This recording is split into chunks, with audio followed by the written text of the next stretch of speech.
साथियों, मेघनगर की इन फैक्ट्रियों से निकलने वाला गंदा जहरीला पानी, गंदे केमिकल वाले पानी से आसपास के किसान भाइयों की फसलें सूख रही है।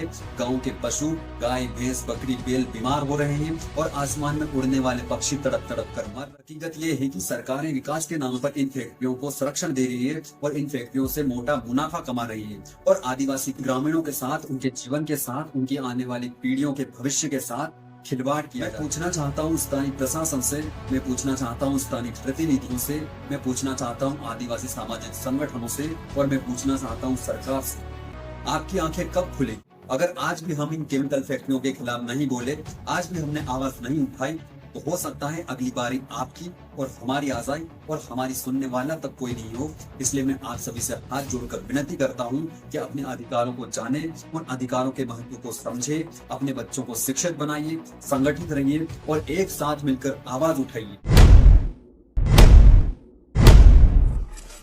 सरकार की नजर में गांव का रंग गुलाबी है, मगर ये आंकड़ा झूठा है, ये दावा किताबी है।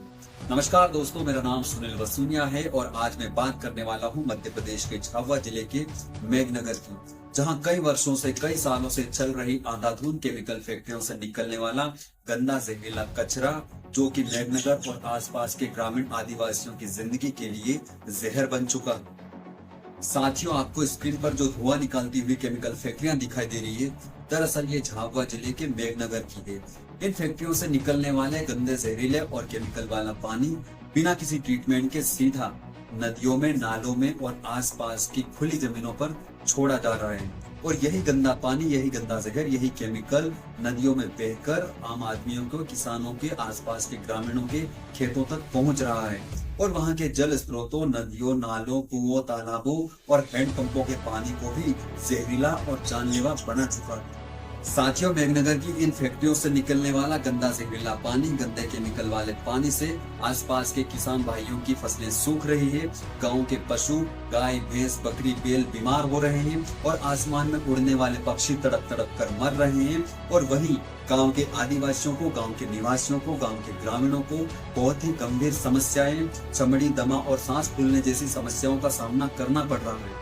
साथियों, आज हालात ऐसे हो गए हैं कि वहां के आदिवासियों के, वहां के निवासियों का जीना मुश्किल हो गया है। साथियों, सन 1980 के दशक में जब झाबुआ के मेघनगर में ये फैक्ट्रियां लगाई गई थी, तब प्रशासन ने और सरकार ने बड़े बड़े और मीठे मीठे वादे किए थे कि आदिवासियों को रोजगार मिलेगा, गरीबी हटेगी, पलायन रुकेगा और पर्यावरण के नियमों का पालन किया जाएगा। लेकिन आज हकीकत क्या है?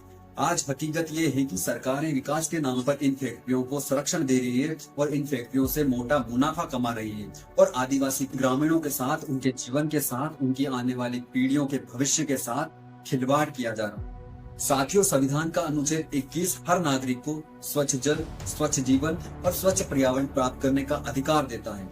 लेकिन झाबुआ के मेघनगर में संवैधानिक अधिकारों के, संवैधानिक इन मौलिक अधिकारों की खुलेआम धज्जियां उड़ाई जा रही है और सिस्टम खामोश है, प्रशासन लापरवाही दिखाई दे रहा है और सरकार को कुछ पड़ी नहीं है, सरकार को कुछ दिखाई नहीं दे रहा है। मैं पूछना चाहता हूँ स्थानीय प्रशासन से, मैं पूछना चाहता हूँ स्थानीय प्रतिनिधियों से, मैं पूछना चाहता हूँ आदिवासी सामाजिक संगठनों से और मैं पूछना चाहता हूँ सरकार से, क्या आदिवासियों को उजाड़ना ही विकास का एकमात्र रास्ता है? आपकी आंखें कब खुलेगी? क्या कोई बड़ी दुर्घटना हो जाएगी? क्या कोई बड़ा हादसा हो जाएगा? उसके बाद आप जागोगे, उसके बाद आपकी नींदें खुलेगी।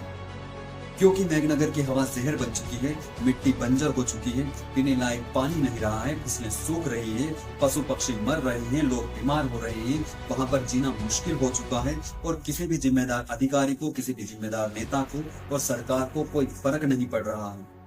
इसलिए मैं आप सबसे कहना चाहता हूं कि कोई बाहर से आपके लिए आवाज उठाने नहीं आएगा, कोई बाहर से आपके हक और अधिकार की बात करने नहीं आएगा, कोई बाहर से आपके लिए लड़ाई लड़ने नहीं आएगा। ये समस्या हमारी है, ये दिक्कतें हमारी है, ये परेशानियां हमारी है, तो आवाज भी हमें ही उठानी पड़ेगी।